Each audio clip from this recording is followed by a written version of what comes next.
Hi అండి అందరికీ. తెల్లవారే ఏం చేస్తున్నాం అనుకుంటున్నారా? ఈరోజు అనుకోకుండా ఊరెళ్తున్నాం వైజాగ్ మా ఇంటికి. సో వెళ్తున్నాం కదా, పక్కన ఈతపొల చెట్టు ఉంది. ఈతకాయలు చాలా ఎక్కువ ఉన్నాయి అనమాట. సో అవి తీస్తే పండుతాయి కదా, సో అందరికీ పంచొచ్చని మా నాన్నకి చెప్తే అవన్నీ తీసారనమాట. ఆ పైన సడ్డెక్కి మరి అందదు కదా, కిందన మా అమ్మ, పైన మా నాన్న అనమాట కెలతో కోస్తూ ఉన్నారు. మొత్తం 10 వచ్చాయండి. పెద్ద అంకెంతో ఉంటుంది కదా, అదే మన సీని బస్తా ఉంటుంది కదా, అంత పెద్ద అంకెంలో మొత్తం అరిచేసామన్నమాట.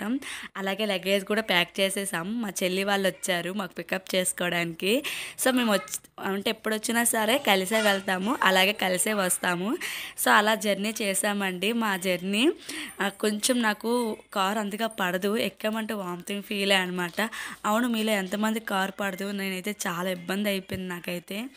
అలా వామిటింగ్ ఫీలే అనమాట. అలా ఎలాగో ఒకలా వస్తాము వైజాగ్ అనమాట. సింహాచలం చూసారా? Bye bye.